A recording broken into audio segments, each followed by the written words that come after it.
So friends, आज Patanjali foods में भारी गिरावट हमको देखने को मिली है। करीबन 4.24% दोस्तों शेयर गिरा है। करीबन 1355.25 पे क्लोजिंग देखने को मिली है पतंजलि फूड्स की। जैसे मैंने कहा, स्टॉक में भारी गिरावट देखने को मिली, 5% तक की, 60 अंक शेयर गिरा है। आप देख सकते हैं आज स्टॉक का चार्ट। सिंपली देखिए, स्टॉक में नीचे गिरावट होती गई और बिल्कुल मतलब स्टॉक का जो पैटर्न है वो साफ साफ आप देख सकते हैं, डाउनवर्ड साइडवेज पैटर्न है। और शेयर का आज का लो करीबन 1341.45 का है और 1355.25 पे अगर क्लोजिंग दे रहा है तो मतलब ये है कि स्टॉक में हम कह सकते हैं दिन के निचले स्तर पर आज क्लोजिंग आई है। तो इसका कारण क्या था? कुछ इंपॉर्टेंट खबर निकल के आई है, उसको दोस्तों इस वीडियो में समझेंगे, जो अपने आप में एक बहुत इंपॉर्टेंट न्यूज़ है शेयर होल्डर्स के लिए, नो डाउट। तो वीडियो को देखिएगा आप लोग पूरा ज़रूर। सबसे पहले दोस्तों आज की हम बात करते हैं वॉल्यूम के बारे में, राइट। सबसे इंपॉर्टेंट होती है कोई भी शेयर की वॉल्यूम देखना। तो दोस्तों आज ऑलमोस्ट 4.40 लाख शेयर ट्रेड होते हुए देखने को मिले, यानी हम कह सकते हैं अच्छी खासी वॉल्यूम देखने को मिली। 4.4 लाख शेयर आज ट्रेड होते हुए देखने को मिले, 4.40 लाख, ओके। कुल मिलाकर जो वॉल्यूम का परसेंटेज आया वो करीबन 47.24 लाख का, सॉरी 47.24% का आपको देखने को मिलेगा। यानी जितने भी शेयर ट्रेड हुए उसमें से ऑलमोस्ट 50% लगभग हमको डिलीवरी के तौर पर कह सकते हैं यहाँ पर उठाते हुए नजर आए। But overall at the end of the day जो इंपॉर्टेंट बात है कि क्लोजिंग आई है करीबन 1357.75 पे।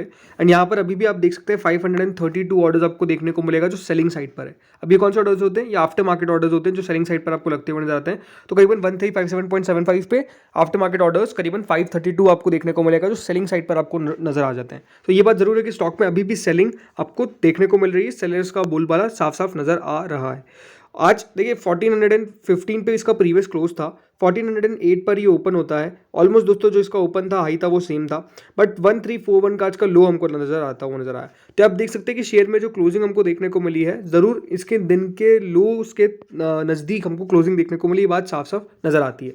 अब हुआ क्या, गिरावट हमको देखने को मिली क्यों, सबसे पहले तो ये समझना जरूरी है। तो एक खबर आप देख सकते हैं, योग गुरु रामदेव समन्ड, जी हाँ, by supreme court over Patanjali's misleading ads. तो यहाँ पे दोस्तों बेसिकली सुप्रीम कोर्ट के द्वारा, ऑनरेबल सुप्रीम कोर्ट के द्वारा योग गुरु बाबा रामदेव को यहाँ पर कह सकते हैं सुप्रीम कोर्ट ने समन दिया है। इसका मतलब क्या है कि उनको सुप्रीम कोर्ट के सामने हाजिर होना पड़ेगा जब भी इस केस की अगली हियरिंग होने वाली है। केस क्या है? केस ये है कि दोस्तों पतंजलि ने मिसलीडिंग एड्स चलाए। मिसलीडिंग एड्स का मतलब क्या है कि इनके द्वारा जो क्लेम किया गया वो गलत था और जो एड्स में बताया गया वो गलत था, ये प्रूवन नहीं था। और इसीलिए दोस्तों यहाँ पर सुप्रीम कोर्ट ने जो लास्ट मंथ एक वर्डिक्ट दिया था उसमें पतंजलि ग्रुप को प्राइम ऑफेसी माना गया था, उनके द्वारा वायलेशन किया गया था about the statement claiming their products medicinal efficiency, right. अब कोई भी देखिए, ये बात समझना पड़ेगा आपको कि कोई भी प्रोडक्ट जो है वो मेडिकल से रिलेटेड है, तो उसको लेकर अगर आप कोई क्लेम करते हैं तो वो क्लेम कितना सही है ये समझना आना चाहिए। अगर वो मेडिकल क्लेम गलत है तो याद रखिएगा ये अपने आप में एक बहुत बड़ा क्राइम भी हो सकता है। जो एग्जैक्टली अभी हम कह सकते हैं कि जिनके द्वारा एड्स में जो क्लेम किया गया वो बेसिकली मिसलीडिंग था, वो गलत था, ये सुप्रीम कोर्ट के द्वारा कहा गया। और इसी को लेकर दोस्तों यहाँ पर क्या किया गया था, सुप्रीम कोर्ट ने दोस्तों साफ साफ आज जो भी यहाँ पर पूरा वर्डिक्ट आज दिया वो अपने आप में देखिए बहुत इंपॉर्टेंट वर्डिक्ट था और काफ़ी कड़े शब्दों में उनके द्वारा कहा गया। उनके द्वारा साफ साफ कहा गया कि Patanjali Ayurved for failing to respond to a contempt notice for issuing misleading advertisement and ordered yoga guru Baba Ramdev to appear before it। मतलब सुप्रीम कोर्ट के द्वारा कंटेम्प्ट का नोटिस दिया गया। और ये बात ध्यान रखिएगा, सुप्रीम कोर्ट का कंटेम्प्ट का नोटिस का मतलब ये है कि आपको कुछ भी हो उसके बारे में आंसर देना पड़ेगा। बट सुप्रीम कोर्ट के उस कंटेम्प्ट पे आंसर नहीं दिया गया, ये सबसे इंपॉर्टेंट बात है। तो रामदेव को तो डेफिनेटली, बाबा रामदेव को तो कहा ही कि आपको अपीयर होना पड़ेगा, लेकिन उनके साथ साथ आचार्य बालकृष्ण को भी कहा गया है कि आपको सुप्रीम कोर्ट के सामने हाजिर होना पड़ेगा। तो ये कह सकते हैं कि अपने आप में देखिए एक बहुत बड़ी खबर है कि कह सकते हैं कि जो भी ग्रुप है इस कंपनी के ओवरऑल मालिक को यहाँ पर कह दिया गया है कि आपको सुप्रीम कोर्ट के सामने हाजिर होना पड़ेगा। तो ये अपने आप में देखिए कतई कोई बढ़िया खबर नहीं है। और इस बात का ध्यान रखिएगा, सुप्रीम कोर्ट अगर इनके खिलाफ कोई बड़े डिसीजन लेता है तो उसका इम्पैक्ट नो डाउट देखिए पूरे कंपनी के ऊपर आता हुआ नजर आएगा, ये बात साफ है। वैसे तो देखिए आज कंपनी ने प्रेस स्टेटमेंट रिलीज़ किया और उसमें कहा कि इसका कोई भी मटेरियल इम्पैक्ट कंपनी के फाइनेंशियल्स पे, बिजनेस पे देखने को नहीं मिलेगा। बट आपको समझना पड़ेगा कि सुप्रीम कोर्ट अगर इनके खिलाफ कोई डिसीजन लेता है तो फिर हम कह सकते हैं असर जो है वो हमको नजर आएगा और बुरा असर ही देखने को मिलेगा, कोई अच्छा असर देखने को नहीं मिलने वाला है।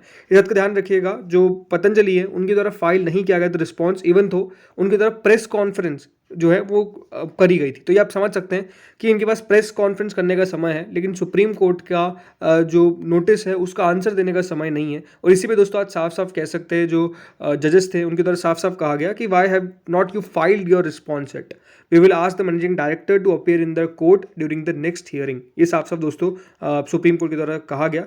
और उस ऑर्डर में देखिए साफ साफ क्या कहा गया, बोथ रामदेव एंड बालकृष्ण व prima facie in violation of sections 3 and 4 of the drugs and remedies act which deal with misleading ads of medicine.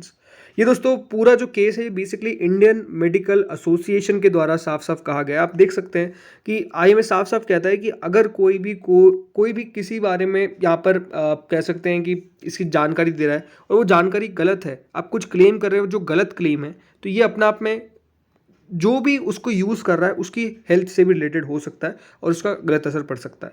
अब इसी के कारण हम कह सकते हैं यहाँ पर जो सुप्रीम कोर्ट है उनके द्वारा डायरेक्शन दिए गई है। और अब यहाँ पर आप कह सकते हैं court has also issued a contempt notice to Ramdev को founder of Patanjali and asked him to explain why he should not face a action for contempt of court. मतलब उनके खिलाफ आप देख सकते हैं कि एक्शन भी हो सकता है और ये बताना पड़ेगा कि क्यों कोर्ट कोई एक्शन नहीं लेना चाहिए फॉर कंटेम्प्ट ऑफ कोर्ट। तो जैसे मैंने कहा ये खबर बहुत इंपॉर्टेंट है और ये खबर बड़ी है, तो इसका असर हमको कब देखने को मिलेगा, जब अगली हियरिंग होगी। अभी उसकी डेट एग्जैक्ट पता नहीं है, बट जब भी यहाँ पर हियरिंग होगी तो हमको नो डाउट स्टॉक के अंदर काफ़ी एक्शन देखने को मिलेगा। जो प्रेस रिलीज दोस्तों बाद में कंपनी यहाँ पर कह सकते हैं डाली गई, वो उसमें साफ साफ कहा गया Patanjali foods limited is an independent listed entity and operates in the space of edible food. ये तो ठीक है, बट उनकी तरफ साफ साफ कहा क्या कहा गया, observations of honourable Supreme Court of India do not have any bearing on the regular business and operations और the financial performance of the Patanjali Foods. तो मतलब ये साफ साफ कहा गया कि इसका असर हमारे बिजनेस पर देखने को नहीं मिलेगा, ये उनके द्वारा साफ कहा गया। तो अब ठीक है, इसका अभी तो वैसे कोई खास बिजनेस पर अफेक्ट नहीं पड़ेगा, बट ये आगे हमको इसका एग्जैक्ट क्या देखिए आंसर निकल कर आता है, मतलब इस पूरे हियरिंग का क्या कंक्लूजन निकल के आता है, वो हमारे लिए समझना इंपॉर्टेंट है।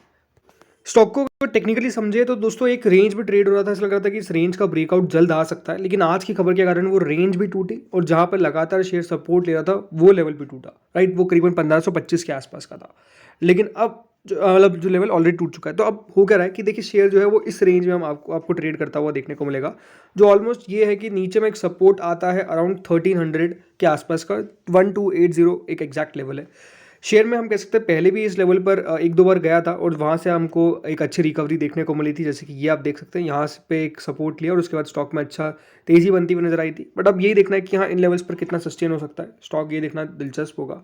वैसे इसका जो ऑलमोस्ट RSI इंडेक्स है वो 31 के आसपास का है, जो ये दिखाता है कि ज़रूर स्टॉक में बाइंग आने की अपॉर्चुनिटी दिखती है, बिकॉज स्टॉक एक अब थोड़ा सा ओवरसोल्ड जोन के अंदर जल्द हमको जाता हुआ नजर आ सकता है अगर और गिरावट होती है।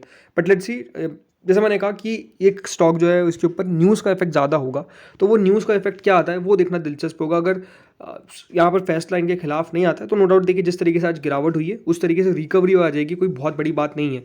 एक नेगेटिव बात क्या है कि दोस्तों जो इसका 100 डे और जो इसका 50 डे, ये दोनों जो मूविंग एवरेजेस है उसके नीचे ट्रेड कर रहा है, तो इसके ऊपर आना इंपॉर्टेंट है। बट ये अब रेजिस्टेंस के तौर पे काम करेंगे। तो 1524 का पहला रेजिस्टेंस है और 1568 1568 का, ये दो रेजिस्टेंस है जो इंपॉर्टेंट स्टॉक के लिए होने वाले हैं। तो दोस्तों इस वीडियो में इतना ही था, होपफुली आपको वीडियो बढ़िया लगा होगा। बाकी आप लोगों का क्या ओपिनियन है इस पूरे मसले के ऊपर बताएगा कमेंट सेक्शन में। Thank you friends for watching this video.